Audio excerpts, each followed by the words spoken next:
8 men, each one took more than 5,000 rem. All 8 were dead within 3 weeks. The first of them, a 23-year-old lieutenant named Boris Korchilov, was gone in 6 days. That dose is not survivable. It was never meant to be survived. It was the price of keeping a submarine and 3 nuclear warheads out of the bottom of the North Atlantic. This is what happened inside the reactor of K-19 on the 4th of July 1961. And this is how the Soviet state made sure nobody knew for 30 years. Let's start with the boat itself. K-19 was the Soviet Union's first nuclear ballistic missile submarine. Moscow wanted an answer to the American Polaris boats, and they wanted it fast. So they built it fast. They built it badly. The keel was laid in 1958 at Severodvinsk.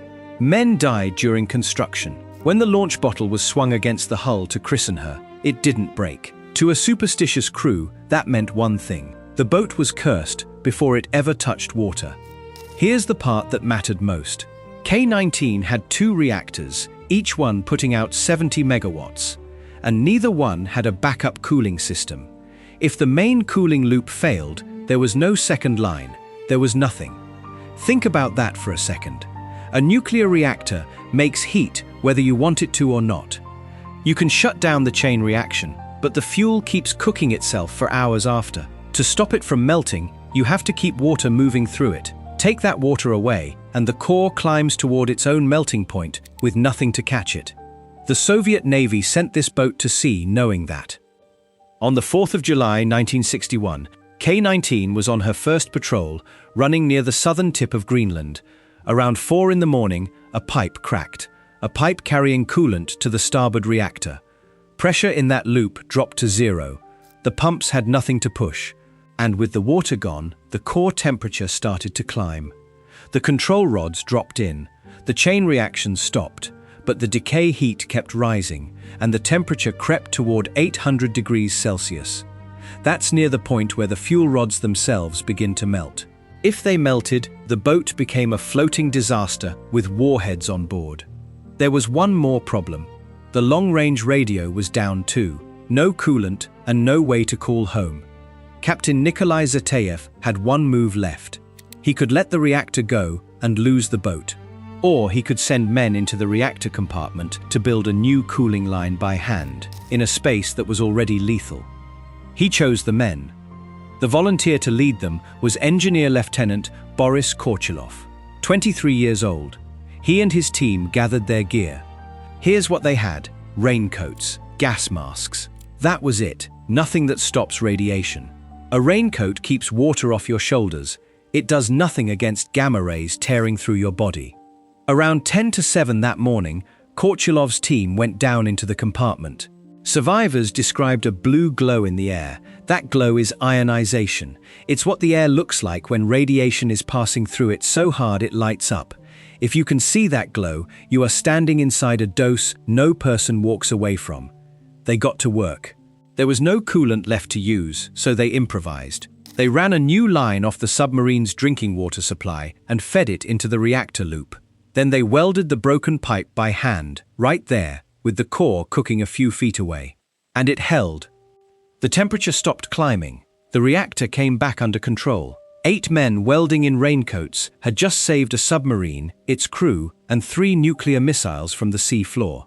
Then they climbed out. They were already vomiting when they reached the upper decks. A diesel submarine, the S-270, had picked up the SOS and came to take off the worst hit. But the doses were done. Nothing was coming back off them. This is where the story stops being about engineering and starts being about what radiation does to a human body. Zateyev later described it. Within 2 hours, the men's skin was turning red. Their faces were swelling. Small dots of blood appeared under the skin. That's the radiation destroying the cells that keep blood inside the vessels and the skin intact. From that point, the body simply comes apart from the inside. Some of the men begged to be killed, not out of fear, out of pain that had no flaw. Korchilov, the lieutenant who led them in, had taken about 54 sieverts. That's roughly 5,400 rem. He was flown to Moscow. He died there on the 10th of July, 6 days after he climbed down that ladder. The other 7 followed within the 3 weeks. Every man who went into that compartment was dead before the month was out. And it didn't stop with the 8. Radiation had spread through the boat during the accident. Over the next 2 years, 22 of the 139 men aboard K-19 died of radiation sickness. Not all at once, one at a time, quietly, spread across 2 years so no one on the outside could count them. Now here's where the Soviet state went to work. The men who died were buried in lead coffins. Their families were not told the truth. The word radiation was forbidden. Crew who survived were made to sign secrecy oaths. As far as the outside world was concerned, nothing had happened on K-19 at all. The graves were hidden. The medical records went into a vault. The whole episode was classified, and it stayed classified for the entire rest of the Soviet Union's life. Think about what that means for the families. A father, a son, a husband, gone. And the state hands you a lead box and a lie and tells you to be quiet. For decades, they didn't even know how their own men had died.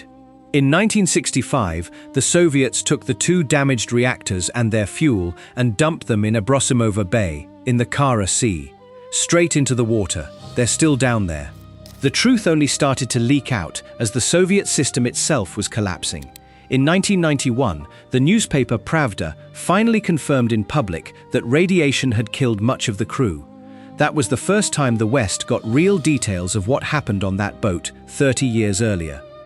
Captain Zatiev lived to talk about it. In 1993, he gave interviews describing the deaths, the swelling, the blood, the begging. His words are most of what we know about those final hours in the compartment. He died in 1998 of a lung disease.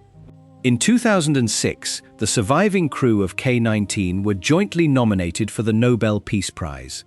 The argument was simple. If those 8 men had not welded that pipe by hand, a Soviet reactor might have melted down in the North Atlantic at the height of the Cold War, a few hundred miles from NATO waters. What that would have triggered, no one can say.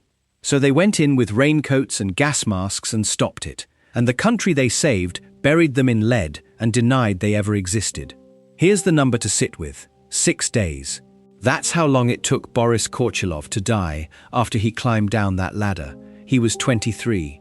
And the reactors he gave his life to shut down are still sitting on the floor of the Kara Sea, exactly where the Soviet Navy dropped them, still leaking into the water 60 years on.